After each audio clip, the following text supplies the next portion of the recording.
Salam damai sejahtera di dalam nama Tuhan Yesus Kristus untuk saudara sekalian dimanapun saudara berada. Kita kembali membaca dan merenungkan firman Tuhan dari Mazmur 61 ayat pertama sampai ke-9.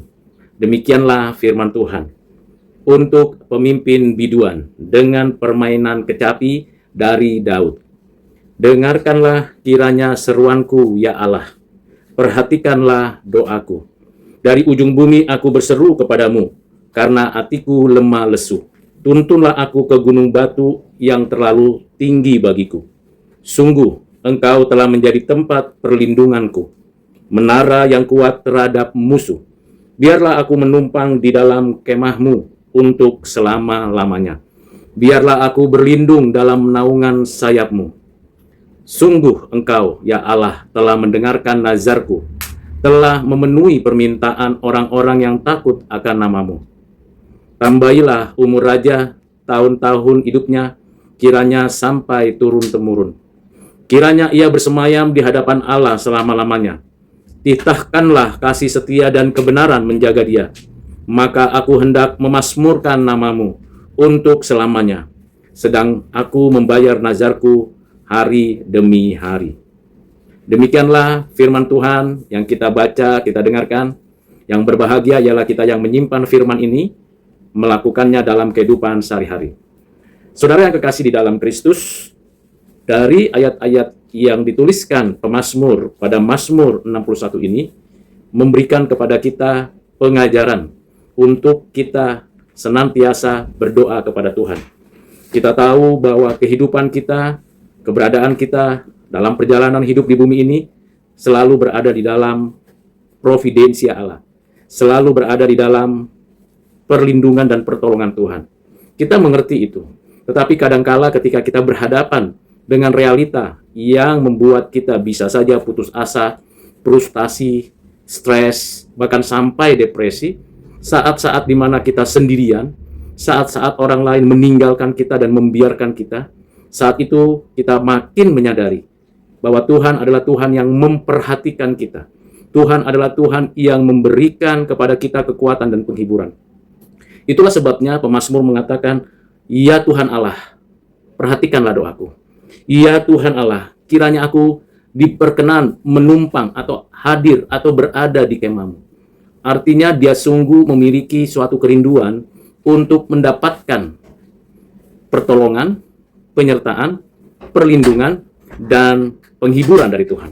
Mengapa demikian? Ya karena kita menyadari, saudara, bahwa kekuatan kita, keberadaan kita tidak mungkin kita bisa bebas lepas dari kesulitan. Tetapi kita bisa menghadapi dan menyelesaikan segala pergumulan ketika kita berseru kepada Tuhan, ketika kita minta perlindungan dari Tuhan, ketika kita berada di kemahnya. Mengapa demikian? Karena selama kita ada di bumi ini, kesulitan, penderitaan, sakit penyakit, bahkan kita seringkali dilukai atau kita sendiri berdosa, itu adalah suatu keniscayaan yang menjadi paling penting dalam perenungan kita ialah saat-saat seperti itu. Pengetahuan pengertian kita tidak hanya di dalam pikiran, di dalam hati, tapi kita aktualisasikan di dalam keseharian kita dengan cara terus-menerus berseru kepada Tuhan, aktif mengerjakan yang terbaik, dan tentunya semua yang kita lakukan sewajarnya unggul. Tetapi kita seringkali gagal, lalai, bahkan kita lupa akan tanggung jawab kita. Karena itu saudara yang kekasih di dalam Kristus, pemazmur memberikan kepada kita peringatan untuk terus berseru kepada Tuhan. Tetapi di lain pihak kita tahu ada orang-orang yang perlu kita doakan. Kita minta supaya posisi dan kedudukannya, bahkan peran tanggung jawabnya dapat dinyatakan di dalam hidupnya. Para pemimpin kita, orang-orang yang dipilih oleh Tuhan dan orang-orang yang mendapatkan posisi jabatan di dalam pemerintahan, di dalam kehidupan pekerjaan, kita patutlah mendoakan mereka agar kiranya mereka melihat Tuhan di dalam setiap kebijakan dan keputusan mereka, dan mereka sungguh memperhatikan bagaimana kehidupan orang-orang yang dipimpinnya. Itulah sebabnya pemazmur mengatakan, Tuhan tambahkan umur raja. Tuhan biarlah kiranya Engkau yang bertata di dalam kehidupan mereka, supaya setiap keputusan, setiap kebijakan, setiap tindakan pemimpin-pemimpin bangsa, pemimpin-pemimpin dalam satu komunitas, di berbagai lini, berada di dalam otoritas kedaulatan Allah dan takut akan Allah ada pada mereka. Saudara yang kekasih dalam Kristus, sungguh kita meyakini Allah adalah Allah yang selalu mendengarkan doa kita. Persoalannya, apakah doa kita dijawab? Apakah kita bisa merasakan sendiri apa yang pemazmur sudah katakan? Memenuhi permintaan orang-orang yang takut akan Tuhan. Tuhan memenuhi permintaan orang-orang yang takut akan Tuhan. Bagaimana bisa memenuhinya di dalam hidup kita? Kita dengan iman percaya dan dengan yakin menyaksikan Tuhan berkarya dalam hidup kita. Tidak ada satu inci pun di mana Tuhan tidak berkata, ini milikku. Tidak ada satu bagian pun dalam hidup kita yang Tuhan tidak menyatakan, itulah karyaku untuk kebaikan dan belas kasihan Tuhan.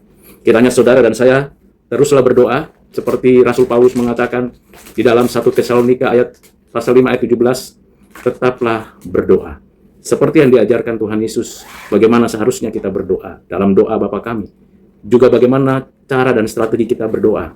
Kita belajar dari apa yang diajarkan dalam khotbah di bukit tentang berdoa. Dan kita melihat dan memperhatikan bagaimana hamba-hamba Tuhan selalu dan berkeinginan dan bersandar dengan berdoa kepada Tuhan. Mari kita lanjutkan doa-doa kita kepada Tuhan dan kita meminta kepada Tuhan. Dan percayalah, Tuhan memberikan apa yang kita doakan. Kiranya Tuhan memberkati saudara. Amin.